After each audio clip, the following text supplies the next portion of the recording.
All right, good evening. I'll call the meeting to order, and for attendance, I note that Councillor Feeney and Councillor Sandison are absent. Councillor McCaw is participating as an alternate. Any disclosure of pecuniary interest and general nature thereof? Councillor McCaw. Thank you. Through you, Mr. Chair. I just want to declare a conflict of anything that pertains to the Ben Bleeker property as it relates to this meeting today.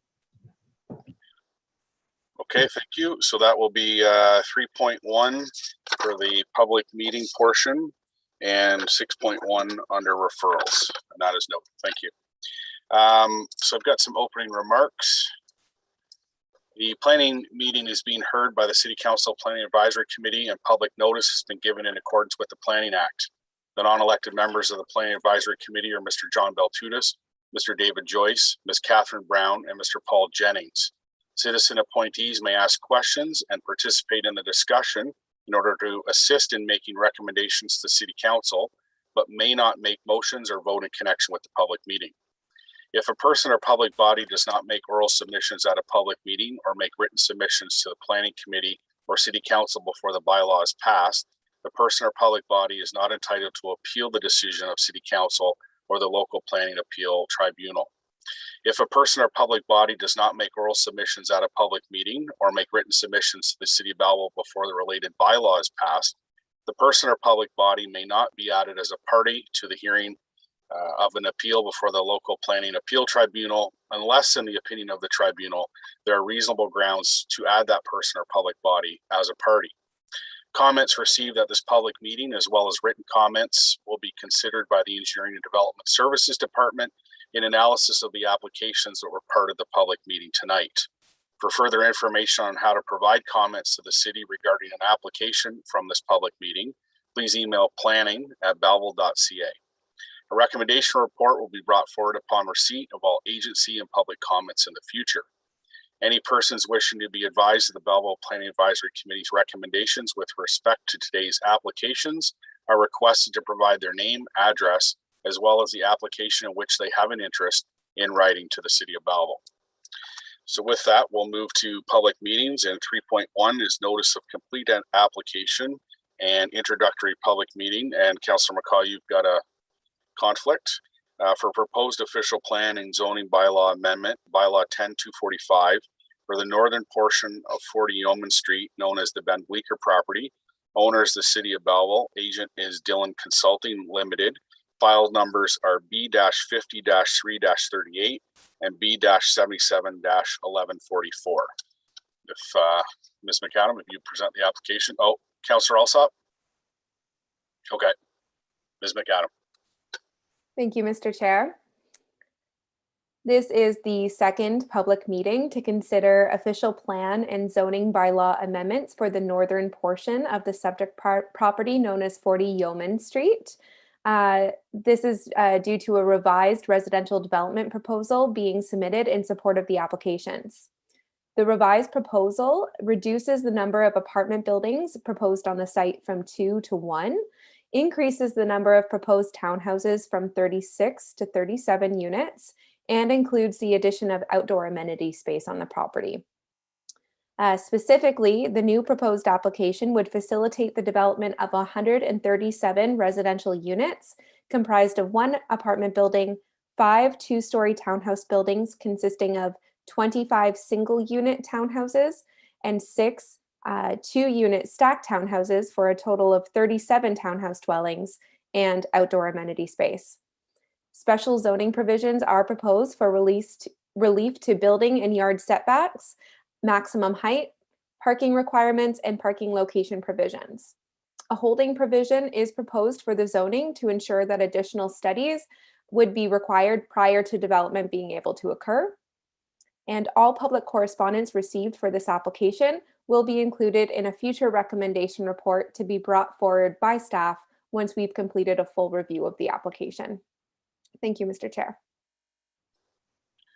Thank you. I've got Megan Reddy and Rory Backish from Dillon listed to make a formal presentation. Both are joining now.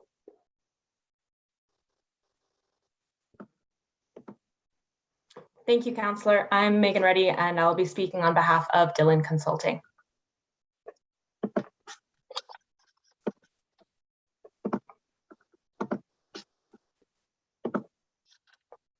So thank you everyone for joining the public meeting tonight. I'll be presenting the proposed official plan and zoning bylaw amendments regarding 40 Yeoman Street. Through this presentation, we'll be discussing the site, the surrounding conditions, the proposed site plan, the official plan conformity, the zoning conformity and compliance, the official plan recommendations, the zoning recommendations, our overall recommendations, and we will have a period for discussion and questions and answers at the end. The subject site is the northern portion of the property located on the northeast corner of Bridge Street West and Sydney Street, which is municipally known as 40 Yeoman Street. It's bordered on the west by Sydney Street, on the north by Catherine Street, on the east by Yeoman Street, and on the south by the remainder of the property. The portion being discussed is highlighted in red and is approximately 1.76 hectares in size. Currently, there are varied land uses surrounding the property, including existing residential uses and some commercial, community facility, utility, and employment uses. The existing residential uses border on the north, alongside utilities and a labor union building. On the east, we have additional residential uses. To the south, there are various commercial uses and some open space use. And on the west, we have community facility uses and employment uses.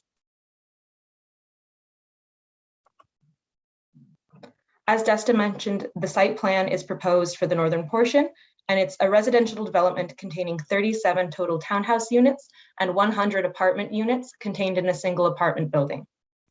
The mix of medium and high density residential units will provide a total of 137 housing units to the area.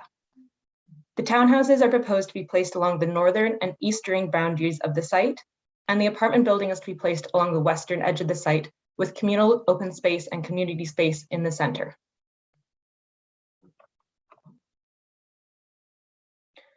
The proposed development of the site does not confirm with existing official plan designations. However, there is support in municipal documents for the conversion of some community facility land to other uses. In this case, it would be a conversion of community facility land to residential land.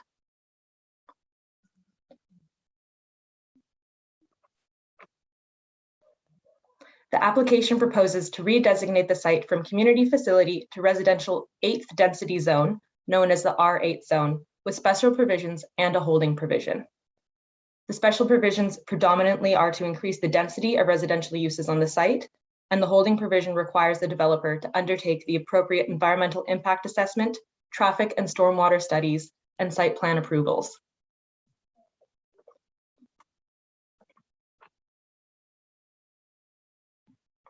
There will be 3 proposed changes to the official plan, 2 amendments to the body of the official plan text, and a change to the land use plan map. We'll discuss these further in the following slides. The first text amendment is 3.10.2K. The development of the subject site shall conform to the policies set out below. The lands shall generally develop in accordance with the site concept plan as shown in figure TBD, where figure TBD is the site plan and the figure number will be determined once adopted into the official plan. 2, the design of the subject property shall be context sensitive in consideration of the adjacent low-rise residential neighborhood to the east. 3, in addition to any other application requirements for a site plan approval, the proponent shall undertake a site-specific urban design brief in accordance with policy 3.8.2G of this plan to demonstrate how A, the development is compatible with surrounding uses and character and creates a pedestrian-friendly environment. B, the height of the apartment building is appropriately transitioned from the existing low-rise dwellings on the east side of Yeoman Street. And C, the main entrances of low-rise housing units are oriented to local streets. The text amendment continues to read as 4, outdoor amenity area for each residential unit shall be required, and the size of the required outdoor amenity area shall be tailored to the particular requirements and needs of the residents of the proposed development, in accordance with policy 7.1.3b of this plan. 5, in addition to any other application requirements for a site plan approval, the proponent shall undertake either separately or through a single report, A, a traffic impact study to determine the impact of future development on the existing and future road network, including Catherine Street and Yeoman Street. B, a report by a qualified professional to demonstrate how there will be adequate protection and functionality of the on-site monitoring wells that are part of an active groundwater monitoring program. C, a functional servicing report to demonstrate adequate water and wastewater servicing capacity to support the proposed development. And D, a stormwater management report demonstrating adequate on-site retention and quality control. The second text amendment states, notwithstanding 3.10.2 D2, the main access route may be through low-density areas should no other option be feasible. And the amendment to Schedule B, the land use plan, would be to change the subject site from community facility to residential land use.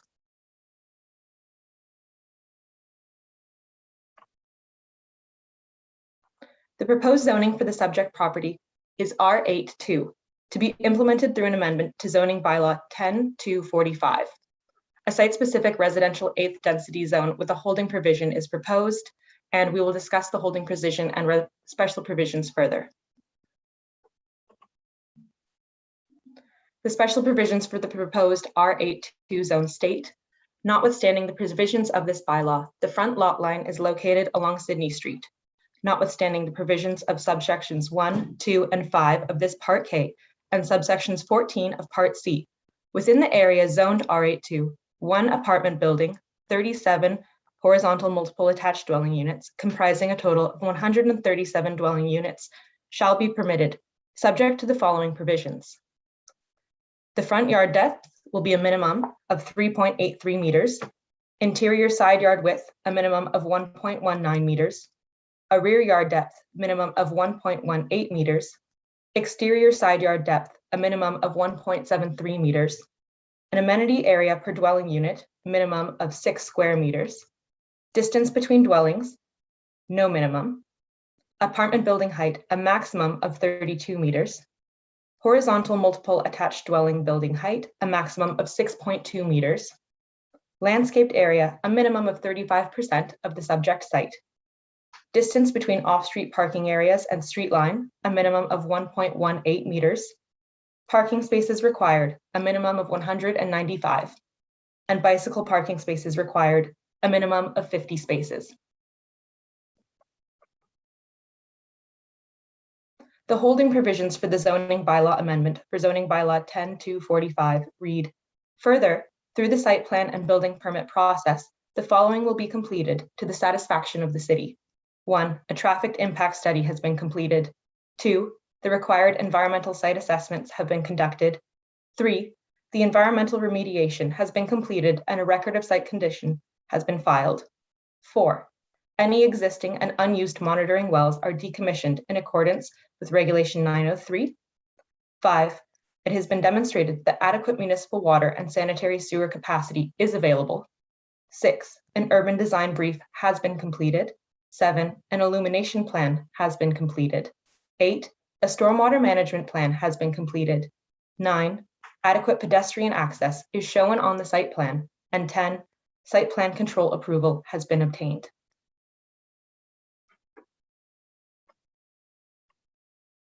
The recommendations for the official plan amendment and the zoning bylaw amendment are assessed based on the appropriateness of the proposed development for the subject site, the information provided by the developer, and the planning goals established by the City of Belleville. On behalf of Dillon Consulting, our planning recommendation is that the proposed development of the subject site represents good planning, is in the public interest, and should be approved. Okay, thank you for that. Any questions from committee members? Mr. Beltutis.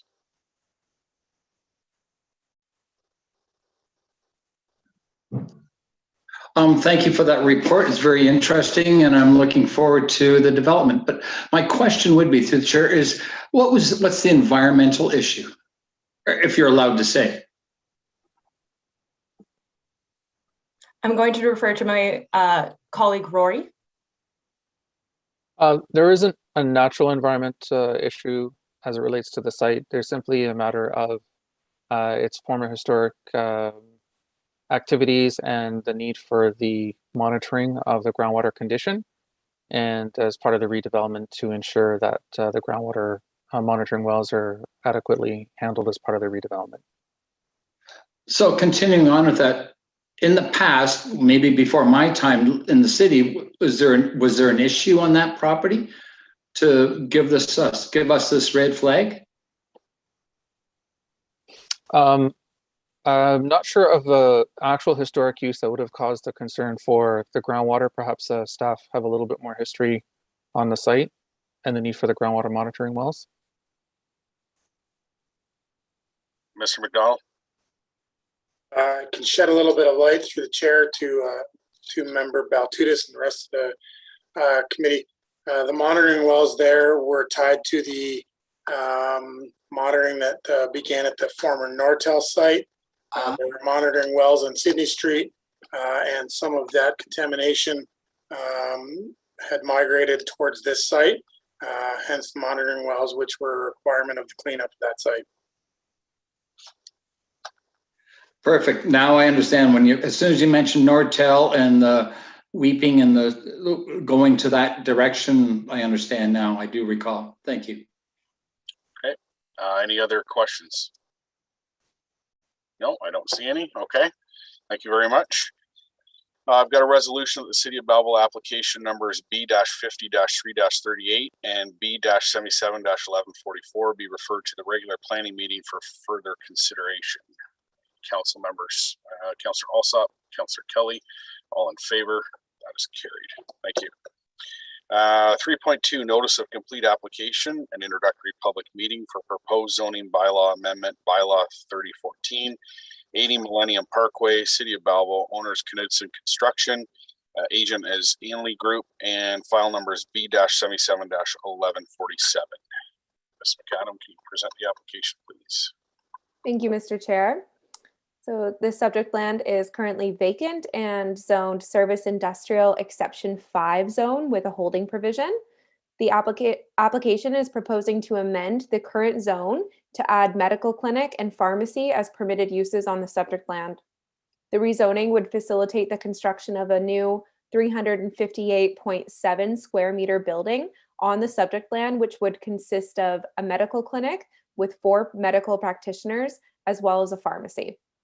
The proposed development would also require site plan approval and the removal of the holding symbol on the zoning by council. The official plan designation for the subject land is commercial, and at this time, no comments from the public concerning the application have been received. Thank you. Back to you, Mr. Chair. Thank you. And to have Victoria Chapman listed from Ainley Group to make a presentation. No.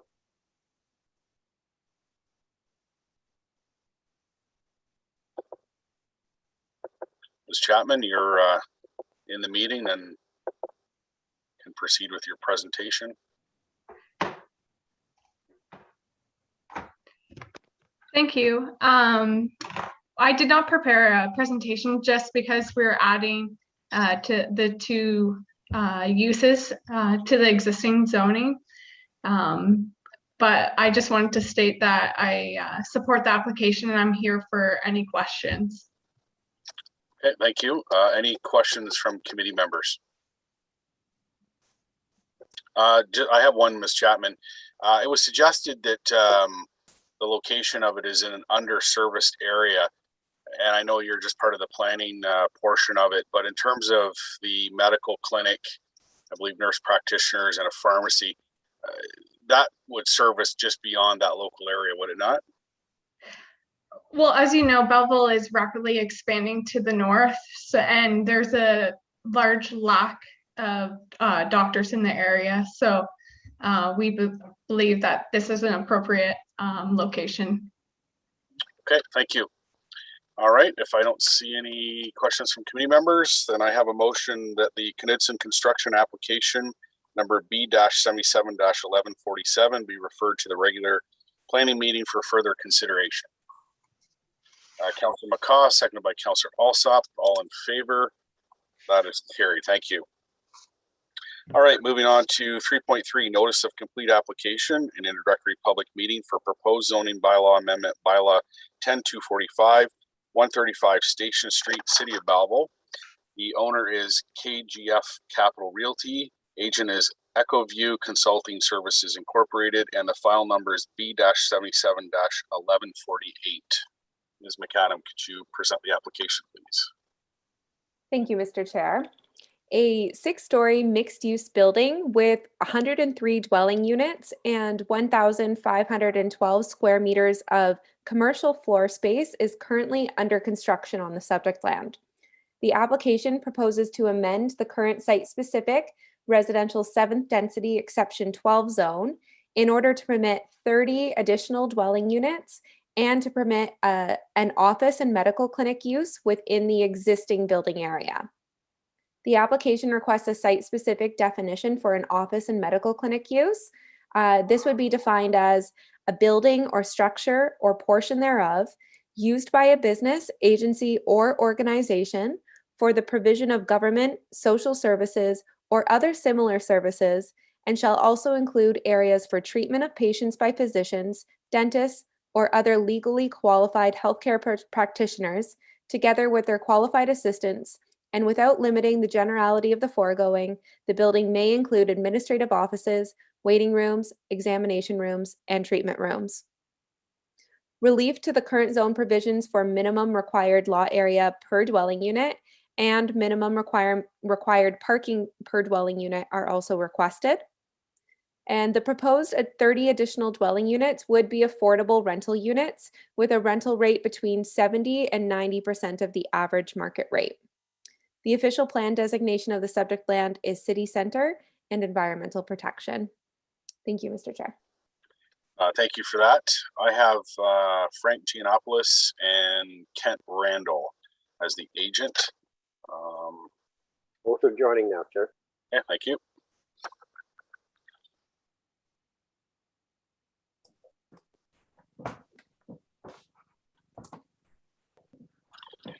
Good evening.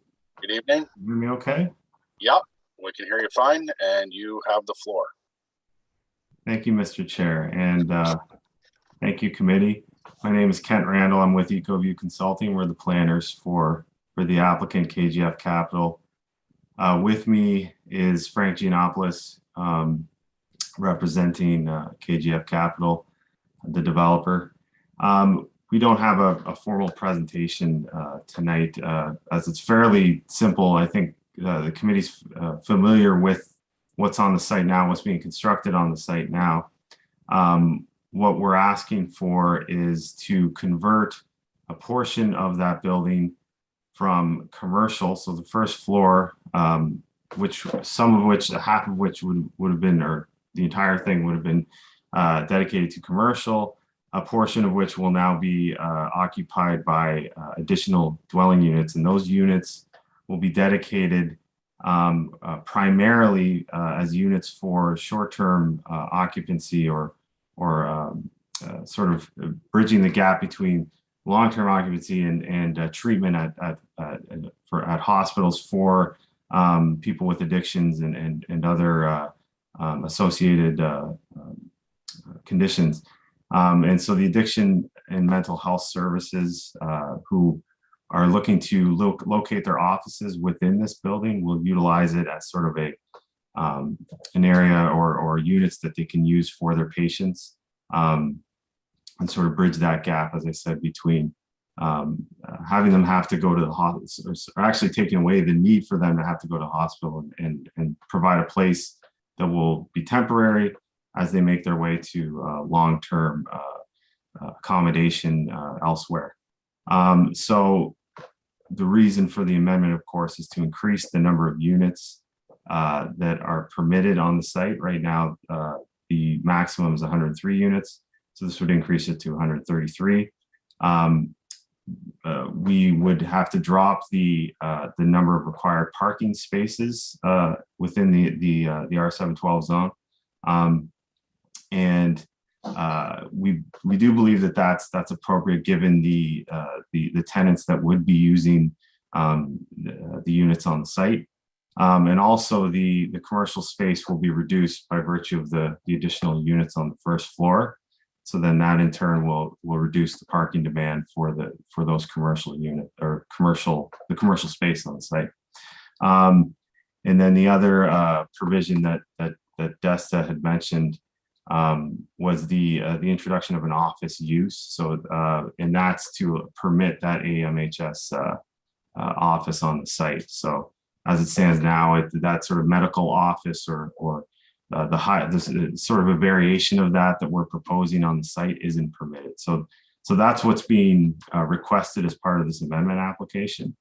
And I'm happy to answer any questions. And as I said, Frank is also on the Zoom to answer any questions that you may have about AMHS or their affiliation and the type of units that are being proposed. Okay, thank you for that. Some questions. I see Mr. Baltutis.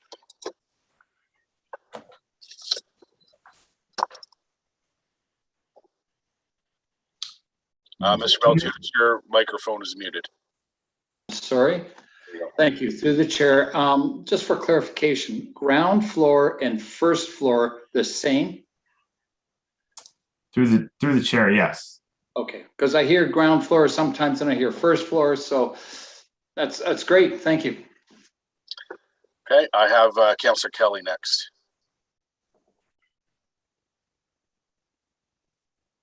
For you, Chair, just a question.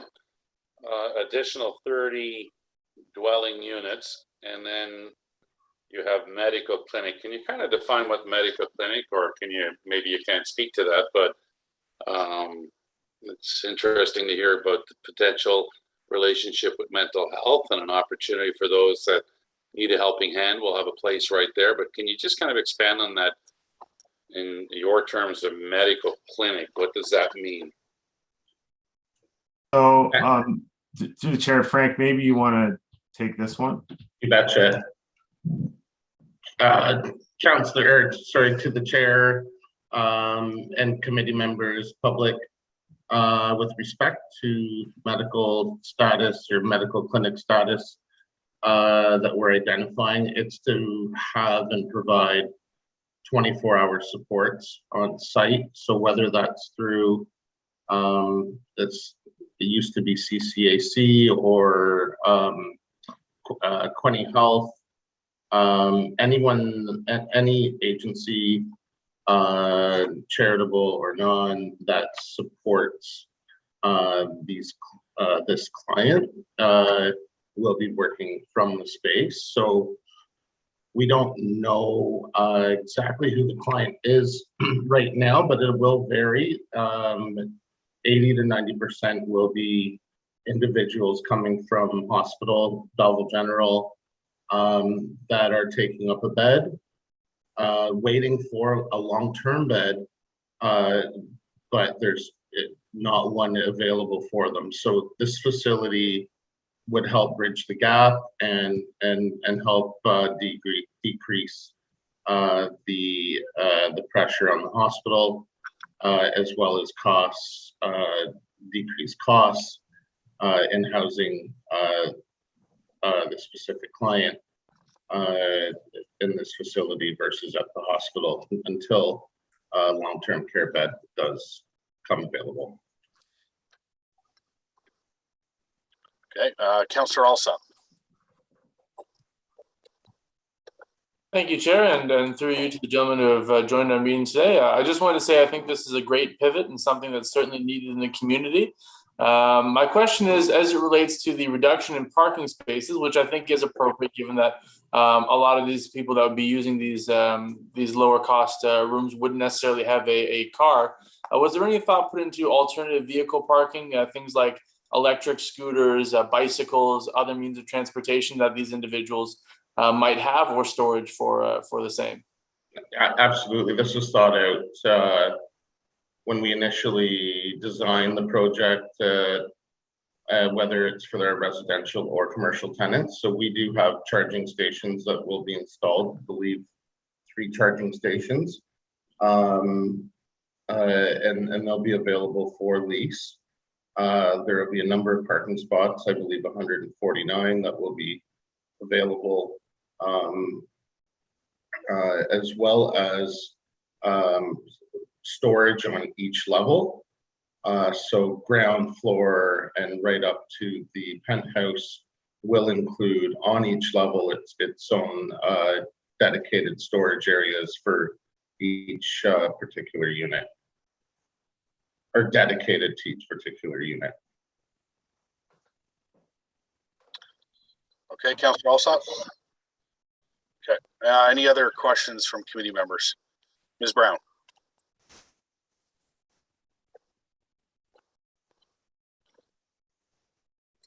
Thank you, Mr. Chair. I just want to go back to the 30 units. I believe they were suggested they would be more transitional in nature so that it would reduce the impact on the hospital. What would be the average length of stay expected in one of these units? It could be anywhere from, it could be 3 days. It could be up to 3 years or more. It depends on the specific needs of each client and what accommodations they require at long-term care. So it's really case specific, Catherine. I can't give you an answer to that, but it will not be transitional or it will not be transitional short-term housing in any way. It will be managed by AMHS, and they'll be responsible to in getting their client to a long-term residency. Okay, just a follow-on question, because I'm not quite sure I'm understanding. So this would be somebody, so we mentioned mental health, we mentioned drug addiction, but we're suggesting that there may be some long-term care.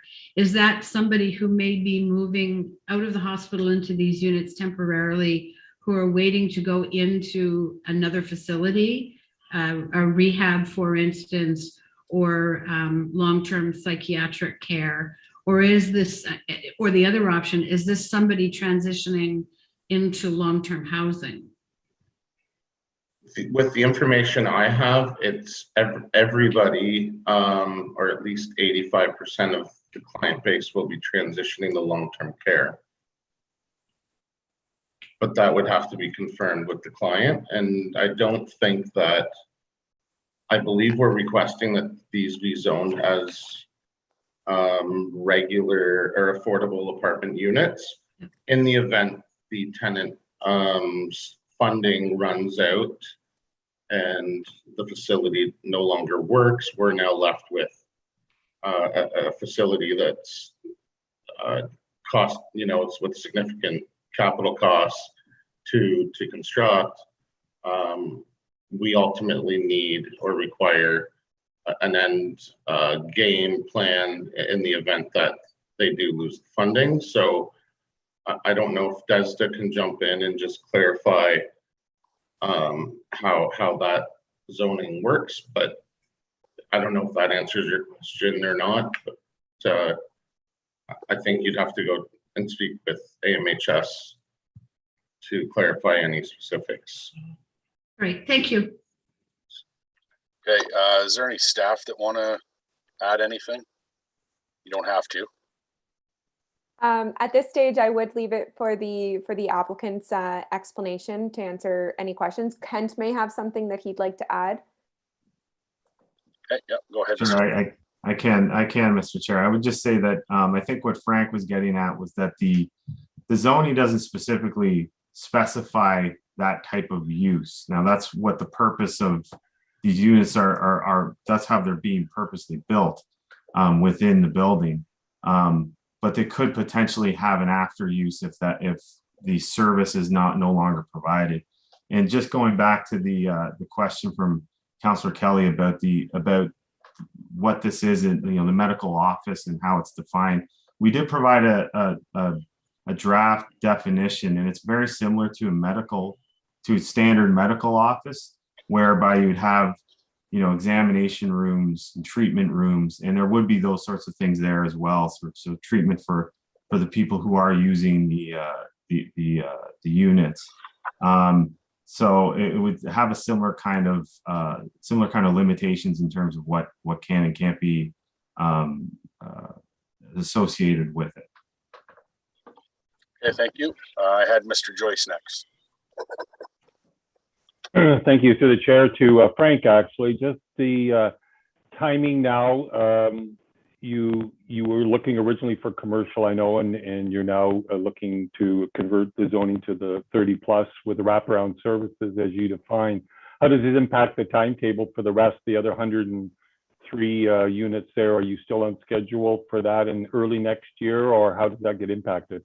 Or right now we're still on schedule, David, for completion in February or March.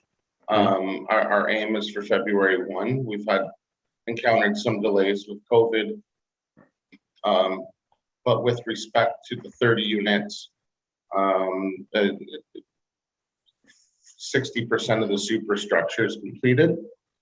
So this time we'd be looking at completion for the additional 30. We'd be looking at occupancy in December of 2022. Okay, so March or April of the 100 units, and then towards the end of the year for the 30+ units then? That's correct. Okay, thank you.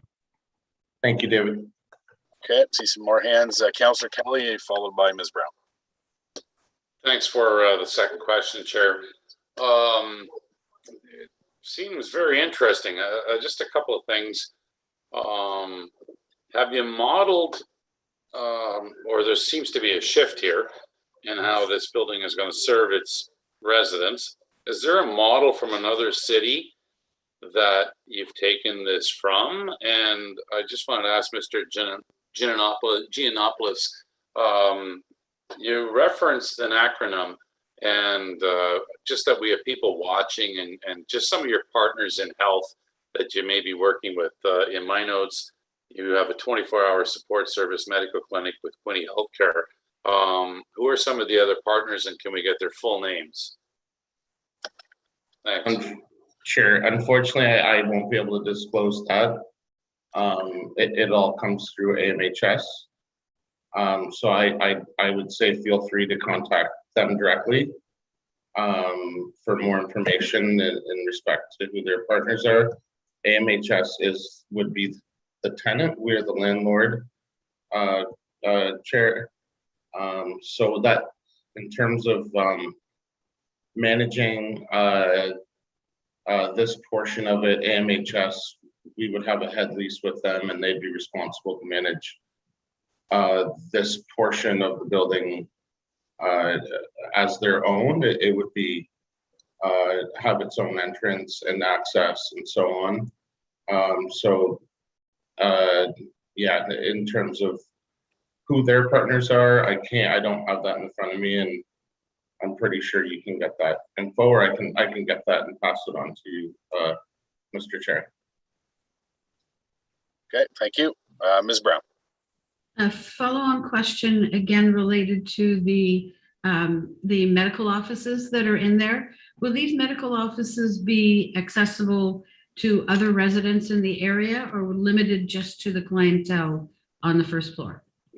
They will be limited only to the clientele and the residents of the 30-unit new build portion. Thank you. Yep. Any other questions? So I think you might have answered that, the one question that I had, but I'll just clarification. The 30 units and the space that's going to be used by addiction and mental health services would be separated from the rest of the building? Like separate? Correct. Yes. Correct. Yeah. Okay. Okay, great. Thank you. Okay, I don't see any more questions. So I got a motion that the KGF Capital Realty application B number B-77-1148 be referred to the regular planning meeting for further consideration. Councillor Alsop, second by Councillor Kelly. All in favor? That's carried. And I need a motion to adjourn the public meeting portion. Councillor Alsop, Councillor Kelly, all in favor? That's carried. Thank you. All right, moving on to the Planning Advisory Committee meeting.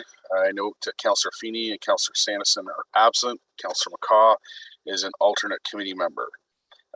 Disclosure of pecuniary interest and general nature thereof. I have Councillor McCaw listed as 6.1.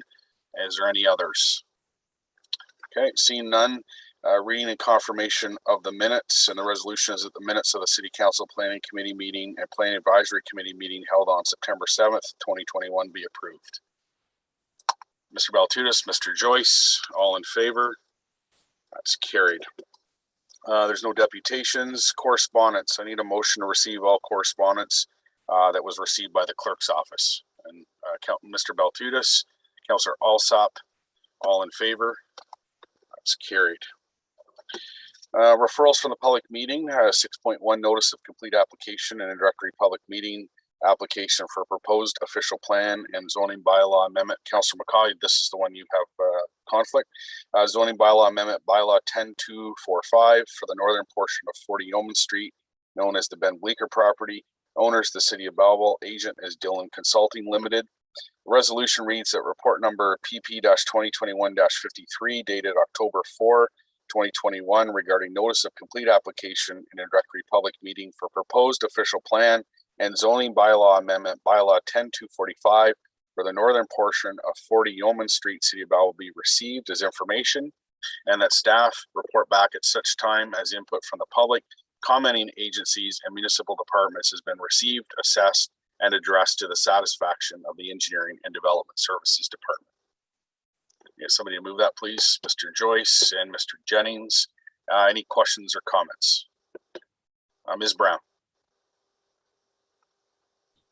Sorry, I was hoping I could leave it unmuted, so we're muted all the time, but I just have a question regarding the 50 bicycle parking spaces, the special provision that's required. 50 bicycle spaces seems to be excessive in what we may have seen. So I'm not sure I understand why we're requesting a special provision for the 50 bicycle spaces. Okay, Ms. McAdam. So that provision was proposed by the applicant's agent, by Dillon Consulting, and I believe how they formulated that provision was looking forward to what our new consolidated bylaw, zoning bylaw, may look to in terms of making requirements for bicycle parking. So I believe that's where they came up with the number, but it wouldn't be a requirement as of right now. So that's an additional provision they've requested that staff can consider. Thank you. Okay, any other questions or comments? Got a motion on the floor, all in favor? That's carried. 6.2, notice of complete application and introductory public meeting for proposed zoning bylaw amendment, bylaw 3014, 80 Millennium Parkway, City of Belleville, owners Knudsen Construction, agent is Ainley Group, and the resolution is that report number PP-2021-54 dated October 4th, 2021 regarding notice of complete application and introductory public meeting for proposed amendment to zoning bylaw number 3014 as amended, 80 Millennium Parkway, City of Belleville, County of Hastings be received as information, and that staff report back at such time as input from the public, commenting agencies and municipal departments has been received, assessed, and addressed to the satisfaction of the Engineering and Services Development Department. Councillor Alsop, Ms. Brown, any questions or comments on this one? Seeing none, all in favor? Motion carries. 6.3, notice of complete application and introductory public meeting for proposed zoning bylaw amendment, bylaw 10245, 135 Station Street, City of Belleville. Owner is KGF Capital Realty. Agent is EchoView Consulting Services Incorporated. File number is B-77-1148.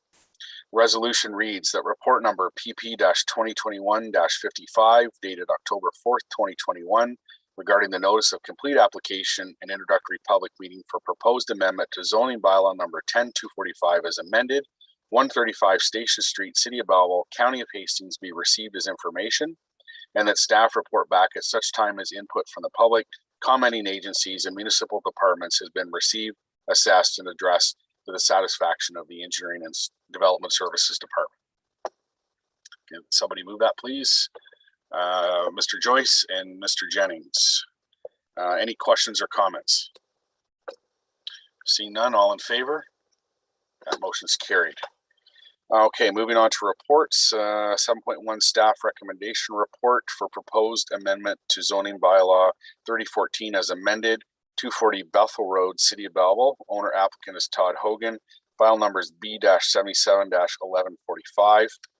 Resolution reads that the Planning Advisory Committee recommends the following to City Council. That application B-77-1145 to amend the City of Belleville zoning bylaw number 3014 as amended for 240 Bethel Road, City of Belleville be approved as follows.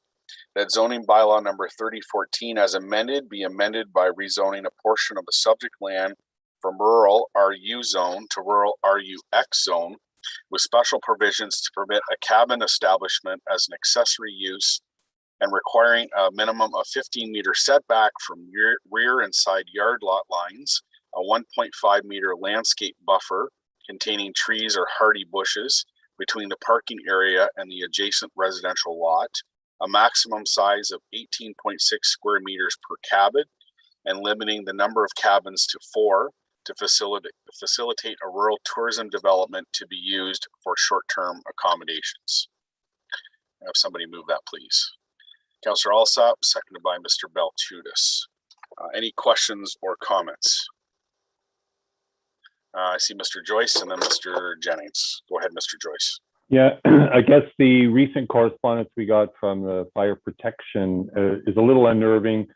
I guess what we're doing here is setting the cabins back so they're not going to be disturbing the individuals and the residents in the area, but at the same time, then we've opened the risk in terms of fire access and emergency access and that. So I guess I just want to make sure that's tabled in the permit and the exceptions and the exclusions with that, because in addition to fire pits, they're going to be heating in the winter with wood burning fire in the cabins themselves. So it opens up some exposure and we don't have that access. So I assume through you, Mr. Chair, Ms. McAdam, will be addressed in the permitting process here. Ms. McAdam. Thank you, Mr. Joyce. And through you, Mr. Chair. Yes, so we did follow up with fire because we wanted to ensure that their comments could be appropriately considered and encapsulated in the staff recommendation. So with the feedback that we've received, we'll certainly be recommending that their requests be followed up on with the incorporation, I believe, of ensuring that there's burn permits for the individual fire pits and the incorporation of the fire extinguishers within the cabin dwelling. And most importantly, by going through this process, it's our hope that at least these cabins will be registered on the property. Their coordinates known to fire services in the event of any emergency access requirements. However, as noted by fire, of course, given their location, it is more challenging for fire to access these locations. And so now the applicant has been advised of this as well.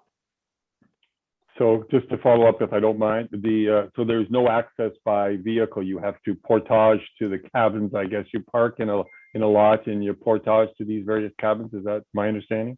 For the visitors to the cabins, that's correct. For actual access, it's my understanding that they can all be accessed by an ATV. The owner does own an ATV, and the owner would be able to use the ATV, but they just don't want to grant the ATV rights to the people using the cabins so that they're not disturbing the environment further or the neighbors. So it's my understanding in the event of an emergency, the cabins can be accessed by ATV. Okay. Thank you. That's what I was trying to get at, because I know that and snowmobiles, I think they eliminated. So I want to make sure there was access. So, okay. Thank you, Mrs. McAdam. And just further to that, Mr. Joyce, fire and emergency services also noted to make sure that smoke alarms and carbon monoxide alarms were in each cabin as well. Mr. Jennings.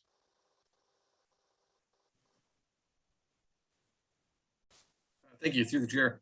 My concern was about the ATV access. So you had mentioned they had voluntarily removed access of ATVs. How is that enforced, or how is that put legally into the enforcement, and who would be called if there was an issue with the neighbors and ATVs? Go ahead, Ms. McAdam. Thank you, Mr. Jennings. So currently, right now, it would be difficult. It would be challenging to enforce.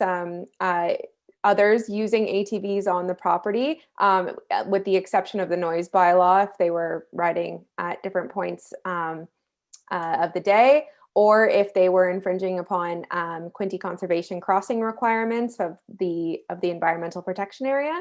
However, I suppose if there was a desire for more enforcement, we would need to have some kind of development agreement registered over the property. But again, it would be challenging to regulate that through zoning itself. There would have to be some kind of separate agreement registered on the property, I would think. So at this time, we don't have that confirmed in zoning. It would just be based on the applicant's confirmation through their application. Okay, so I'm confused why that even shows up. If tomorrow the applicant could then just suddenly start allowing ATVs, he could even start renting them as part of his business. How can we ensure that this is what's going to happen if he's making this? I think he's making this claim in order to get the approval, but if there's no way to enforce it, it seems kind of empty. Director Ashton. Well, I think that's a challenge in any area, whether it's subject to an application or not. Anyone could sort of run ATVs on their property. So I think it's just an indication that of good faith sort of idea. So if we wanted to get into a legal agreement or something, but someone could build a house and probably be way more noisier than this person could. So that's good. I just wanted to make sure if there was some legal way we could do it. I was wondering if that was a possibility, but if it's not, I understand. Yeah. But, yeah, I appreciate him making that statement, though. Thank you. Okay. Mr. Baltutis.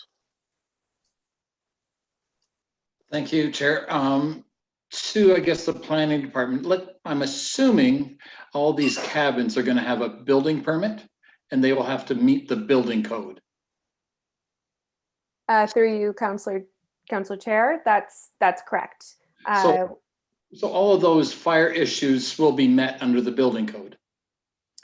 Requirements of the building code would be met, which include fire safety. And then we'll also be forwarding the recommendations of fire services to the building department to ensure that these extra measures are considered.